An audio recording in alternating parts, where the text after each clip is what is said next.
My friends, if you look at the Jesus Calls calendar or the website, you'll find today's promise for us. प्रिय मित्रों, यदि आप यीशु बुलाता की website या कैलेंडर को देखें तो आज का प्रतिज्ञा वचन जो हमारे लिए है आपको दिखेगा। With expectation, let's receive this promise. इस वाचा को बड़ी चाहत के साथ ग्रहण करें।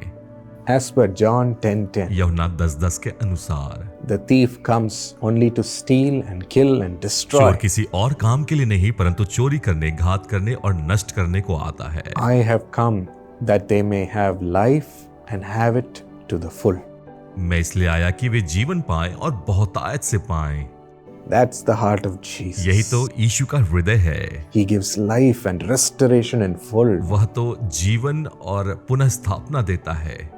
That is coming into your family और life. यही तो आपके पारिवारिक जीवन में आ रहा है। Resurrecting everything. पुनरुत्थित कर रहा है हर एक बातों को। That's coming into your body filled with sickness. और यही आपके बीमारी से भरे हुए शरीर में आ रहा है। That life is coming in the midst of your failure-filled studies. पराजय से भरी हुई पढ़ाई के मध्य में ये जीवन आ रहा है। When I went to have a youth meeting in Ahmedabad Ahmedabad में एक जवानों की सभा लेने के लिए जब मैं गया many years ago, बहुत वर्षों पूर्व, there people were intently listening to the message. और जब लोग वहां बड़े ध्यान से संदेश को सुन रहे थे, And suddenly 4 people brought a man in a bedsheet carrying him to the meeting. और तभी उस सभा में 4 लोग एक चादर में एक पुरुष को लेकर आए। He was attached to the machine which gave him drips. और वह एक मशीन से जुड़ा हुआ था जो उसे ड्रिप दे रही थी। And he could move his body. और वह अपने शरीर को नहीं हिला पा रहा था। Bedridden. बिस्तर पर था। And during the prayer time, और प्रार्थना के समय में God led me to pray that His power would fill every person in that place. और परमेश्वर ने मेरी अगुवाई की कि अपनी सामर्थ से परमेश्वर इस स्थान को भर देगा। And I felt the healing presence of Jesus. और मैंने चंगाई देने वाली यीशु की उपस्थिति को At महसूस the किया। end of the prayer, और प्रार्थना के अंत में my friends, he didn't need anybody's help, but he took that stand where drips was coming through. और अंत में उसे किसी की सहायता की आवश्यकता नहीं थी। वो अपने बलबूते पर खड़ा हो गया उस स्टैंड को लेकर जिससे उसकी ड्रिप थी। Rose up from the mat वह उस चादर से उठ खड़ा and हुआ came walking onto the stage. और मंच पर आया।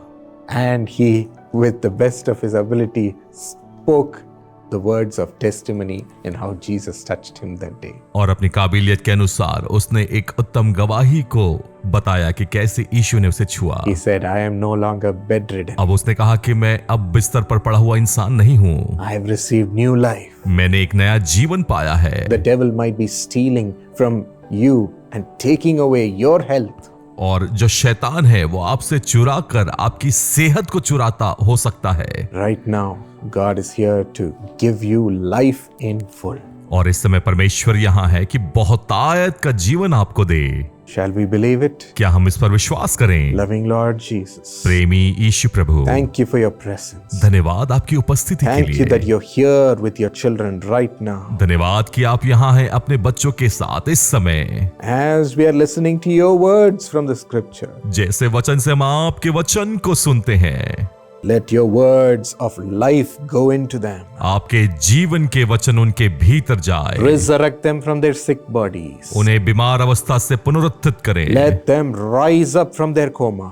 अपने कोमा से वो उठकर खड़े हों। Rise up right now. इसी समय खड़े हों। Lord, let them give birth in the midst of an impossible situation. असंभव परिस्थिति में वो एक नई बात को जन्म देने पाए। So let a child be created. ताकि एक संतान की रचना Let हो। the tumor disappear, Lord. हर एक ट्यूमर चला जाए। Let it never come back again. और दोबारा वापस ना आए। Thank you for healing the stones in their kidney. उनके किडनी में स्टोन को चंगा करने के लिए धन्यवाद। No more pain, Lord. अब और दर्द नहीं No more परमेश्वर। agony for your children. अब और पीड़ा नहीं परमेश्वर। Let the tumor in the brain disappear. Tumour जो ब्रेन में है वो चला जाए। Heal them, Lord. उन्हें चंगाई दे। Save them, Lord. उन्हें बचाए परमेश्वर। Someone who's gone through an accident and is bleeding profusely. और कोई तो एक्सीडेंट से होकर गुजरा है और लगातार लहू बहता है। Have mercy, touch them and heal them, Lord. उन पर तरस खाए, स्पर्श करे और चंगाई दे परमेश्वर। Heal the tissues in the skull and the brain. मस्तिष्क को, टिश्यू को छूकर चंगाई दे। Thank you, Lord. धन्यवाद परमेश्वर For your miracle working power. आपके आश्चर्य कर्म करने वाली For सामर्थ your life. आपके जीवन के लिए। In Jesus' name. यीशु के नाम में Amen. आमीन। God bless you, my friends. परमेश्वर आपको आशीषित करे दोस्तों।